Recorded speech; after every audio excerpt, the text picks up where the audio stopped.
Hey everyone, Jason here with the JDstucks YouTube channel, and welcome to episode 17 of Jason's O-Gauge Trains. In my last layout update, we looked at the initial construction of my second mountain, which really transformed the layout and made running trains a lot more exciting. In today's layout update, we're going to look at several projects that I've been working on over the past 6 months. You'll see the addition of fascia, curtains, 3D printed parts, stone block walls, roundhouse progress, and of course the addition of new locomotives and rolling stock. So sit back and relax as we check out everything that's new on the layout right now on Jason's O-Gauge Trains.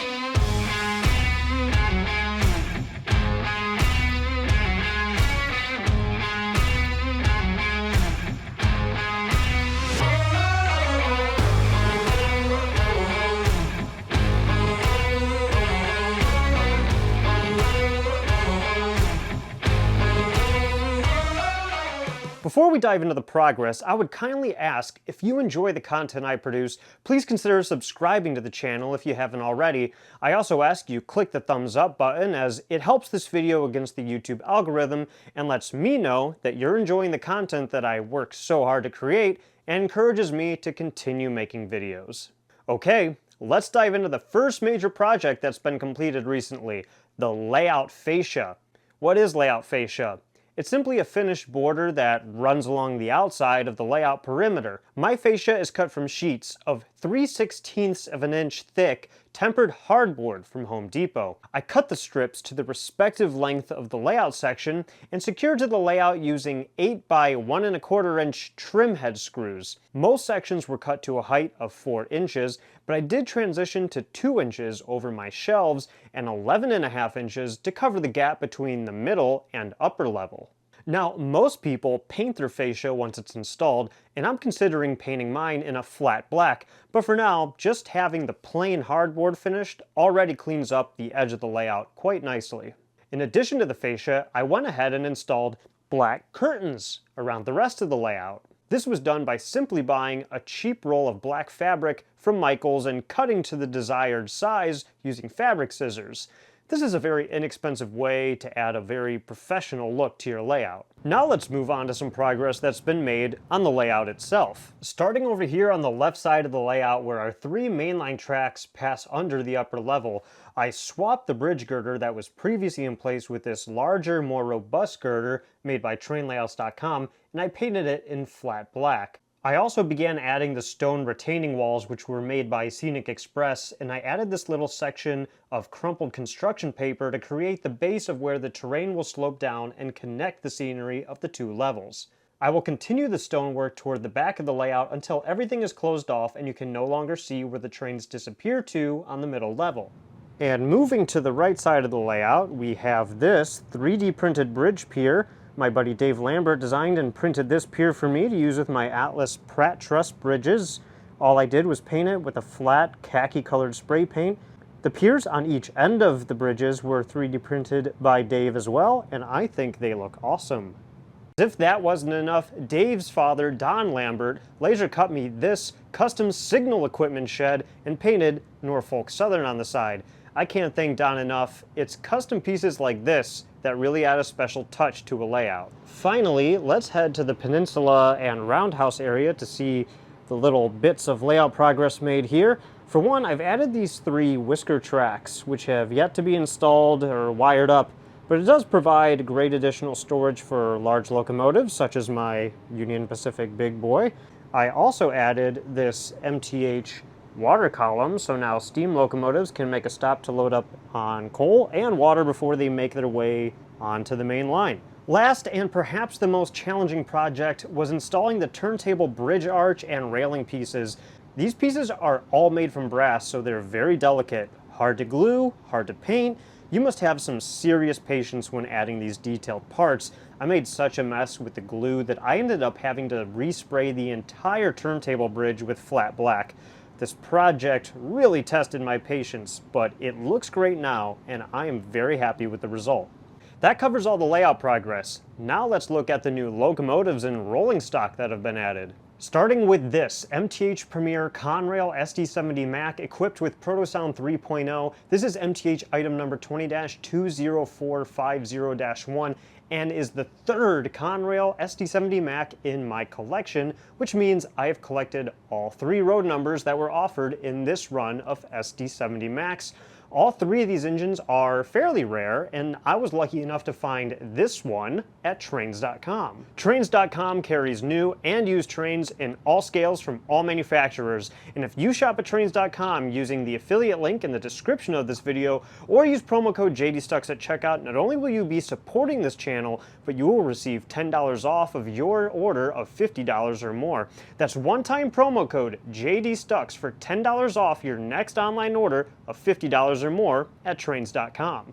That's Trains with a Z. Next, we have another MTH Premier Canadian Pacific ES44 equipped with Protosound 3.0, MTH item number 20-20286-1. This is the second Canadian Pacific ES44 added to the collection, which I was very fortunate to purchase from my friend Brian.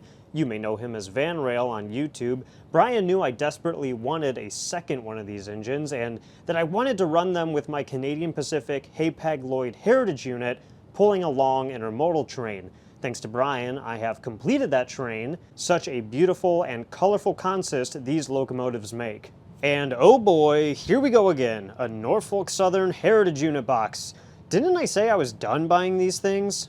I intend on this being the final Norfolk Southern Heritage Unit I buy. This'll be my last Heritage Unit ever. Maybe. Well, maybe not, because here it is, my latest Norfolk Southern Heritage Unit edition, and it's the Erie Heritage Unit. This is MTH item number 20-20270-1. I've seen the Erie Heritage Unit many times in person, and the paint scheme has really grown on me through the years. So when a friend of mine offered to sell it to me at a decent price, I decided I couldn't pass up the offer. Now I have 9 of the 20 Norfolk Southern Heritage Units in my collection, and I am super duper extremely confident that this is without a doubt, maybe, probably most likely, the last Norfolk Southern Heritage Unit I will ever add to the collection.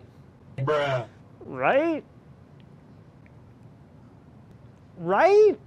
There's some new rolling stock in the collection as well. This is a 6-pack of Wheeling and Lake Erie 3-bay coal cars made by MTH, and a matching Wheeling and Lake Erie caboose to go with them. These cars were sold to me by Greg and Daniel Browning, and now I have a very impressive Wheeling and Lake Erie coal train. And one final project that I completed a few months ago but never got around to featuring was the installation of LED lights into these K-Line 21-inch New York Central aluminum passenger cars. This lighting kit was generously given to me by one of my viewers, Old Ohio Angler. A big thanks to him for providing the lighting kit, which was very easy to install once I figured out how to take these K-Line cars apart. The new lights really make these cars look much better. And finally, this past May, I had the honor of hosting the Detroit 3-Railers at my home and layout. The Detroit 3-Railers are my local model train club and consist of some of the best people I know in this hobby. I love hosting this group whenever I get the opportunity, but a whole lot of work and preparation goes into hosting these meetups. Let's take a look. Planning for a Detroit 3-Railer meet takes a lot of time in prep, especially if you have a small house like mine and you have to get creative. That's why we will serve the food in the garage. We have some trains for sale there. We have some seating over here. I also have instructions on the front door so people will enter through the side gate. And then I added some little instructions on the door to the basement, just letting people know the rules and what's up. Let me go inside. Over here, we've got beer, pop, water, the cookies for later, the dogs. Okay, and then into the basement. The basement looks a lot different when it's prepared for a meet. The layout's nice and clean at least. But then over here, I add extra seating, I flip the couch around, I put train videos on, got snacks out, and we try to add as much seating without crowding it as possible. And in just a few minutes, this basement will be pretty packed with all my Detroit three-railer friends. Should be a good time. Shelby helped me set up for my Detroit three-railer meet, and she made how many cookies? Like 85. 85 cookies, 3 different kinds, right? Mm-hmm. What kind? Sugar, chocolate chip, and peanut butter. The Detroit three-railers are some lucky train club members. They're delicious. Thank you. You're welcome. This should be fun. Once everyone arrives, we have an awesome time, and I get to see some very different and unique locomotives running on my layout.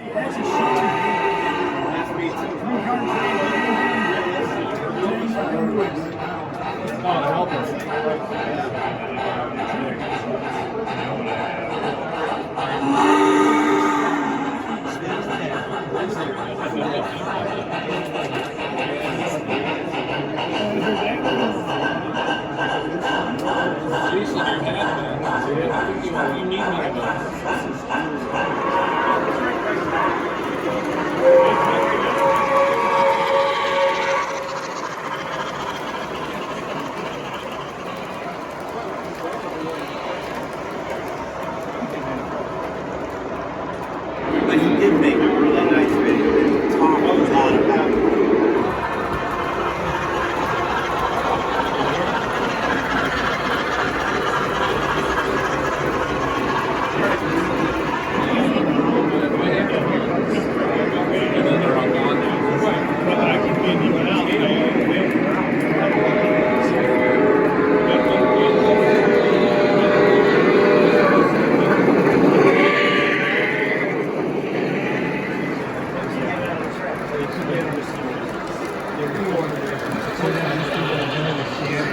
That's going to do it for this layout update. If you enjoyed it, please give this video a thumbs up and subscribe to the channel if you haven't already. I'll leave you with footage of the trains running. Post your questions and comments below, and I'll do my best to answer them.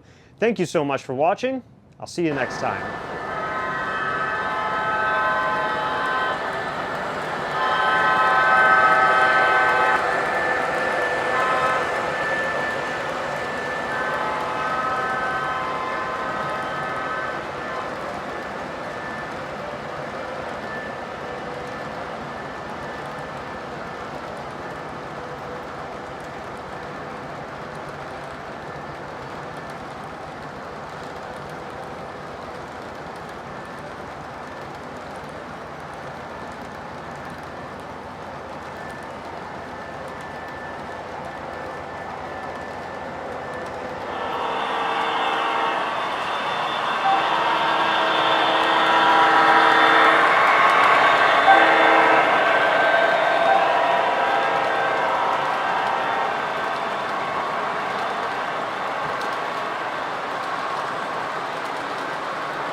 Not only will you be supporting this channel, but you will receive tender